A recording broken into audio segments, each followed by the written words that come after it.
आप सभी का प्रदेश के नंबर 1 न्यूज चैनल जी राजस्थान में मैं आपके साथ खुशबू खान। और बुलेटिन की शुरुआत करते हैं इस वक्त की बड़ी खबर के साथ। अंता उपचुनाव का रण, बीजेपी जल्द घोषित कर सकती है उम्मीदवार। सीएम भजनलाल शर्मा की वसुंधरा राजे से मुलाकात, दोनों के बीच हुई मंत्रणा। संभावित दावेदारों के नाम पर हुआ मंथन, टिकट चयन में वसुंधरा राजे की राय होगी अहम। प्रदेश अध्यक्ष मदन राठौड़ भी रहे बैठक में मौजूद।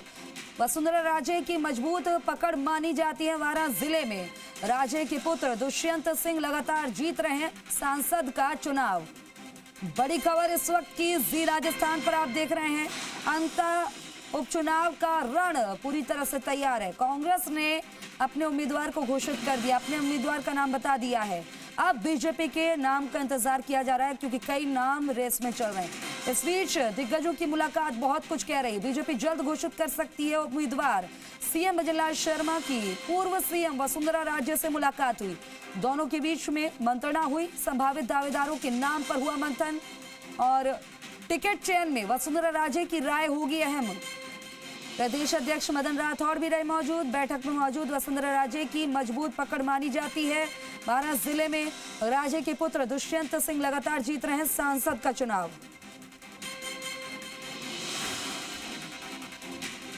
इसी खबर पर ज्यादा जानकारी के साथ मेरे वरिष्ठ सहयोगी बाबूलाल धायल हमारे साथ लाइव जुड़ गए हैं ग्राउंड जीरो से।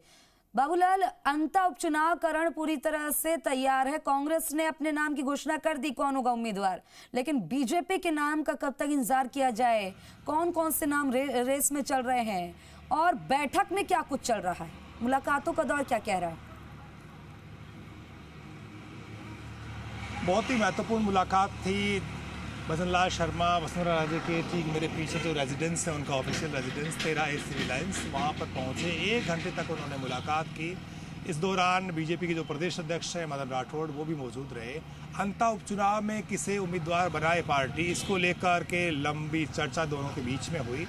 वसुंधरा राजे की राय बहुत महत्वपूर्ण रहेगी इसमें, क्योंकि वसुंधरा राजे के लिए वो इलाका जाना पहचाना है। उनका उस क्षेत्र में बहुत होल्ड रहा है। वो उस इलाके से कई बार सांसद भी रही हैं। लगातार झालावाड़ से वो विधायक चुन करके आती रही हैं। अभी उनके जो पुत्र हैं दुष्यंत सिंह, वो सांसद हैं। तो झालावाड़ और बारां दोनों जिले जब मिलते हैं तब जाकर के झालावाड़ की लोकसभा सीट बनती है। अंता में अगर वसुंधरा राजे की राय को कहीं भी दरकिनार किया जाता है तो फिर बीजेपी के लिए जीत पाना बहुत मुश्किल होता है। इसलिए उनकी राय बहुत महत्वपूर्ण है। यहाँ पर उनकी राय को पूरी तवज्जो मिलती है और बीजेपी जानती है कि वसुंधरा राजे के बगैर अंता को फतेह कर पाना कोई आसान काम नहीं है। इसलिए भजनलाल शर्मा पूर्व मुख्यमंत्री के घर पर पहुंचे, लंबी चर्चा उनसे करी और जो दावेदार माने जा रहे हैं इस वक्त, उन सब नामों पर चर्चा हुई। खास तौर से पूर्व मंत्री हैं प्रभुलाल सैनी, 2013 से 2018 तक वो उस इलाके से विधायक रहे। टोंक जिले से चुनाव लड़ा करते थे। एक चुनाव उन्होंने बूंदी जिले की हिंडोली से भी जीता था। लेकिन 2013 में भाया को हराने के लिए वसुंधरा राजे ने एक नया प्रयोग किया और कोई 250 किलोमीटर दूर ले जाकर के उनको अंता विधानसभा सीट से चुनाव लड़ाया और आखिरकार प्रभुलाल सैनी वो चुनाव जीतने में भी कामयाब रहे।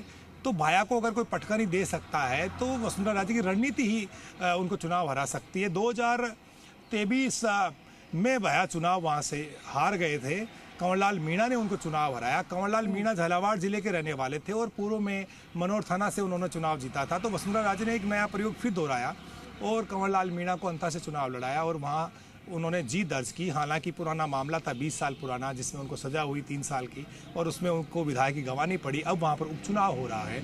तो ऐसे में कौन उम्मीदवार हो, क्या प्रभुलाल सैनी को फिर से वहाँ लाया जाए या फिर आनंद गर्ग जैसे नेताओं को टिकट दी जाए या फिर भगवती मीणा जो कि कंवरलाल मीणा की धर्मपत्नी है उनको चुनाव लड़ाया जाए।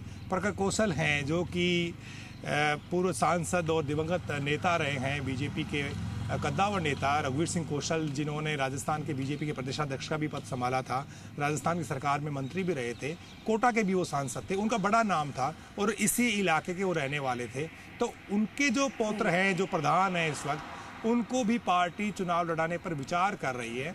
तो रायशुमारियों का दौर चल रहा है जो अंतिम चरण में है।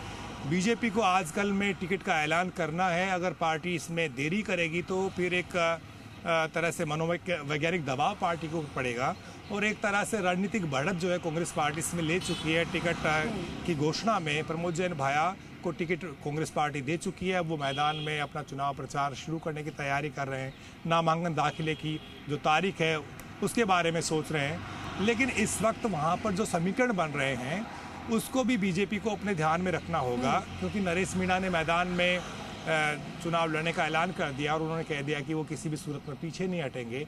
तो ऐसे में जो मीणा वोटर है, जो पिछली बार बीजेपी के साथ गया था, इस बार अगर नरेश मीणा उस वोटर पर हाथ साफ कर देते हैं, उस वोट को अपने खाते में ले जाते हैं, तो वहाँ के तमाम जो समीकरण वो बदल जाएंगे। तो ऐसे बाबूलाल, तो फिर ये मुकाबला क्या त्रिकोणीय मान के चले और नरेश मीणा बीजेपी कांग्रेस के लिए उनके वोट अपनी तरफ खींच सकते हैं? त्रिकोणीय मान के चले इस मुकाबले को? जी देखिए, वो युवा नेता हैं और जोशीले नेता माने जाते हैं, लेकिन वो किसी भी पार्टी में रुक नहीं सकते। कांग्रेस पार्टी में रहे, लेकिन कांग्रेस पार्टी के प्रति उनकी जो निष्ठा है वो कहीं नजर नहीं आती थी। तो पिछला जो विधानसभा का चुनाव था, उन्होंने 12 जिले की छबड़ा विधानसभा सीट से जीता था और 40,000 से ज़्यादा वोट उन्होंने हासिल करे थे। इसके बाद देवली उनियारा में जो उपचुनाव हुआ इस साल, वहाँ पर उन्होंने चुनाव लड़ा और उसमें उन्होंने 59,000 वोट हासिल करे। लेकिन अब वो अंता में चुनाव लड़ते हैं, तो वहाँ के समीकरण किस तरह से प्रभावित करेंगे, ये देखने वाली बात होगी। बिल्कुल देखने वाली बात होगी। इस पर नजर बनाए रखिएगा। इस खबर पर बहरहाल जानकारी साझा करने के लिए आपका